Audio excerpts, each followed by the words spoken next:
Hello everyone, welcome back to my channel. So today we are going to discuss about the Q&A's.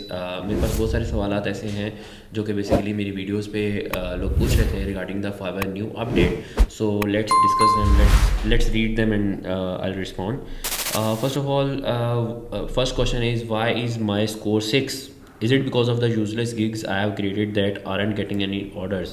अच्छा, यहाँ में मैं आप लोगों को एक चीज़ बताता चलूँ कि ऐसा नहीं है. फॉर एग्जांपल कि अगर आप लोगों के पास कुछ गिग्स ऐसी हैं जो कि म्यूट पड़ी हुई है, या फॉर एग्जांपल अगर एक्टिव भी हैं, आप लोगों के पास उसके ऊपर कोई ऑर्डर नहीं आ रहा, आपके पास कोई ट्रेंड नहीं है, तो फाइवर उसकी वजह से आपकी बाकी गिग्स की रेटिंग को ख़राब नहीं करता. बिकॉज फाइवर को पता है कि एक बंदा अगर एक नीश में एक्सपर्ट है तो वो सारी की सारी नीश में उतना एक्सपर्ट नहीं हो सकता. उसका एक फोकस ज़्यादा होता है, उसका दूसरे फोकस कम होता है, तो इसका नेगेटिव इम्पैक्ट हरगिज़ नहीं आता. हाँ, अगर फॉर एग्जांपल एक ऐसी गिग आपने बनाई हुई है जो आपकी मेन एक्सपर्टीज़ है, और दूसरी आपने एक ऐसी गिग बना दी है जिसके अंदर आपकी एक्सपर्टीज़ कम है, आप सोचते होगे कि मैं आउटसोर्स का काम करवाता रहूँगा, तो उसका नेगेटिव इम्पैक्ट आ सकता है कि भाई आप इतना अच्छा सर्विस ना उस गिग पे दे सकते हो.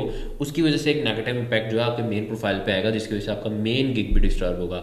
सो इसलिए मैं कहता हूँ हमेशा से माइक्रो नीश में काम करें, एक ही नीश में काम करें, ताकि एक नीश की छोटे छोटे सब पार्ट्स बना लें, उसी के अंदर रहते हुए अपनी सारी सर्विसेज दें, तो ये एक बेहतर चीज़ हो जाती है. अगर नेक्स्ट क्वेश्चन की बात की जाए, सक्सेस स्कोर की इवैल्यूएशन कितने टाइम पीरियड पर होगी? फॉर एग्जांपल लास्ट 2 मंथ्स और फ्रॉम द बिगनिंग. जो सक्सेस स्कोर अभी उन्होंने इवैल्यूएट किया है गिग की कंप्लीट हिस्ट्री पे. फॉर एग्जांपल अगर आपने साल से गिग बनाया हुआ था, तो साल से उन्होंने पूरा का पूरा हिस्ट्री उठा के उसके अकॉर्डिंगली उन्होंने सक्सेस स्कोर क्रिएट किया है. मैंने जिस तरह अपनी प्रीवियस वीडियोज़ में आप लोगों को एक्सप्लेन किया था कि ये जो सक्सेस स्कोर है पहले भी क्रिएट होता था. ये सिर्फ ये है कि अब आप लोगों के सामने उन्होंने दिखा दिया, पहले आप लोगों को दिखाया नहीं जाता था. उसके अकॉर्डिंग ये लोग रैंकिंग या डी रैंकिंग देते थे. हमें समटाइम पता नहीं चलता था कि हमारा अकाउंट डी रैंक हो जाता था और हम समझते थे कि हम तो बहुत अच्छा परफॉर्म करें, लेकिन क्या रीज़न नहीं होगी. लेकिन यही रीज़न थी कि हमारा सक्सेस स्कोर किसी ना किसी रीज़न की वजह से गिर जाता था. अच्छी चीज़ ये है कि इस अपडेट में उसने आपको दिखा दिया, और ताकि आप लोग अपनी गलतियों को ठीक कर सको, और वो आप लोगों को वहाँ पे रीज़न भी दे रहा होता है कि क्या चीज़ें आपको इंप्रूव करने वाली हैं, तो आप उनको इंप्रूव भी कर सकते हैं. ठीक है, तो ये जो सक्सेस स्कोर है इसकी वैल्यूएशन हुई है कंप्लीट गिग हिस्ट्री के ऊपर. ठीक है. Sir, I got demoted to the level 1 and success score is. Can you tell me what I can do to recover the level again?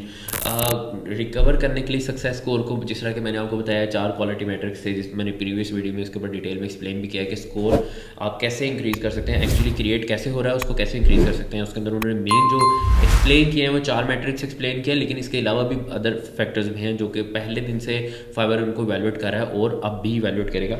मैं आपको उन चारों उसके बारे में बताऊँ तो फाइवर सक्सेस स्कोर के लिए वो गिग ऑर्डर की हिस्ट्री, कितने आप लोग ऑर्डर्स ले रहे हो, कितने आपने सक्सेसफुल डिलीवर किए, कितने आपके पास कस्टमर आए, कितनी आपने उसमें से कन्वर्जन निकाली.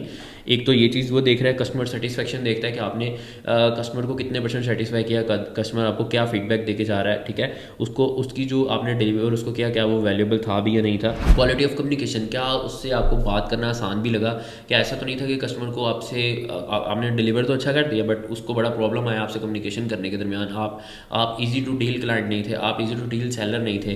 तो कम्युनिकेशन कैसी रही आपकी उसके साथ, और आपकी नीच में रहते हुए बाकी फ्रीलांसर्स कैसा परफॉर्म कर रहे हैं, बाकी फ्रीलांसर्स परफॉर्म कैसा कर रहे हैं, बाकी फ्रीलांसर्स सर्विसेज कैसी दे रहे हैं, पैसे कितने चार्ज कर रहे हैं, टाइम कितना ले रहे हैं. ये सारे के सारे फैक्टर्स जो हैं वो मेजर होते हैं, और अकॉर्डिंगली जो है ना आपका सक्सेस स्कोर कैलकुलेट होता है. तो अगर आपका सक्सेस स्कोर 6 आया है तो इसमें आपको बिल्कुल परेशान होने की ज़रूरत नहीं है. आप 1 मंथ ट्रांजिशन फेज़ फाइवर ने दिया है कि 1 मंथ तक हम आपके बायर्स को ये वाला डैशबोर्ड नहीं दिखा रहे, ये सिर्फ आप वाली साइड पे नज़र आ रहा है. आप इससे अडेप्ट कर लो इसको, अकॉर्डिंगली आप लोग समझ जाओ. ट्रांजिशन के अंदर उसने आपको टाइम दिया है, आप इसको फॉर एग्जांपल कि उसने आपको बड़ा एक इजी वे दिया है कि आप इसको अंडरस्टैंड करें और नेक्स्ट इसके साथ साथ परफॉर्म करना सीख जाएं. ठीक है, तो अगर आप लोग भी चाहते हैं कि इस तरह के आप लोगों के पास कोई प्रॉब्लम्स हैं, आप जानना चाहते हैं नई अपडेट से रिलेटेड, और any other do you have query any other related to the Fiverr, तो you can contact with me and I will answer. Thank you, see you guys in the next video.